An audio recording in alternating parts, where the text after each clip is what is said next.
যারা মানুষকে কষ্ট দিবে তাদের লাইফে মারাত্মক চারটি বিপদ চলে আসবে, তারা এই বিপদ থেকে কখনো বাঁচতে পারবে না। আমাদের সমাজে কিছু মানুষ আছে, মানুষকে কষ্ট দিয়ে, মানুষকে ঠকিয়ে মনে করে যে আমি জিতে গেছি।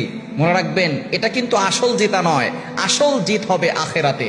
আখেরাতে যদি আপনি জান্নাত পেতে পারেন, মানুষের সাথে ভালো ব্যবহার করে আখেরাতে যদি আপনি সুন্দর একটি জীবন জান্নাতে গুছাতে পারেন, তাহলেই আপনি সার্থক হবেন।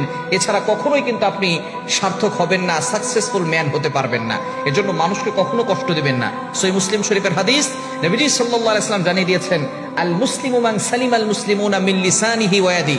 এ true Muslim is a person.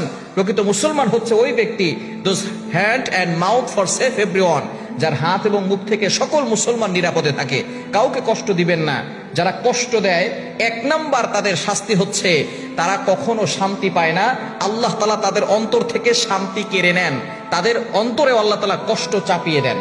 সুতরাং এক নাম্বার শাস্তি, আপনি আপনার লাইফ নিয়ে কখনো হ্যাপি থাকতে পারবেন না। দুনিয়া এবং আখেরাত উভয় জগতে আপনিও কঠিন বিপদে পড়ে যাবেন। আল্লাহ তাআলা দুনিয়াতেও আপনাকে শান্তি দিবেন না, আখেরাতেও আপনি শান্তির মুখ দেখতে পারবেন না। এজন্য যদি আপনি দুনিয়া ও আখেরাতের শান্তি দেখতে চান, অন্যের মনে কষ্ট দিবেন না। আপনি মানুষের উপকার করতে পারেন আর না পারেন, কখনো ক্ষতি করবেন না, মানুষের মনে কষ্ট দিবেন না। কেননা মানুষের মন ভাঙা মসজিদ ভাঙার থেকেও মারাত্মক গুনাহ। কেননা মসজিদ বানিয়েছে, কাবা শরীফ বানিয়েছে ইব্রাহিম আলাইহিস সালাম আর ইসমাঈল আলাইহিস সালাম। প্রথমে তো ফেরেশতারা বানিয়েছিল, নূহ আলাইহিস সালামের সময় সব শেষ হয়ে গেছে। এরপর ইব্রাহিম আলাইহিস সালাম আবার নতুন করে বানিয়েছেন।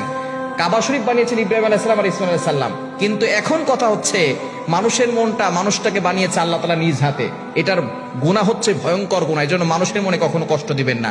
সুতরাং এক নাম্বার, যারা মানুষকে কষ্ট দেয় তারা দুনিয়াতেও শান্তি পায় না, আখিরাতেও শান্তি পায় না। দুই নাম্বার হচ্ছে তাদের জীবনের সবচেয়ে প্রিয় জিনিসটা তারা হারিয়ে ফেলে। আল্লাহ পাক রব্বুল আলামিন তাদের জীবনের প্রিয় জিনিসটা কেড়ে নেয়।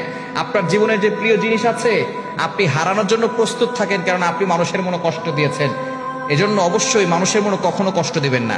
তিন নাম্বার, যারা মানুষের মনে কষ্ট দেয় তাদের প্রতি অন্যান্য মানুষের কোনো ভালোবাসা থাকে না, মানুষ তাকে ঘৃণা করে। মানুষ আস্তে আস্তে তার প্রতি ভালোবাসা হারিয়ে ফেলে, মানুষ আস্তে আস্তে তাকে ঘৃণা করা শুরু করে, মানুষও তাকে মহব্বত করে না, ভালোবাসে না। চার নাম্বার হচ্ছে আল্লাহ পাক রব্বুল আলামিন নিজেও তাদেরকে ক্ষমা করে না।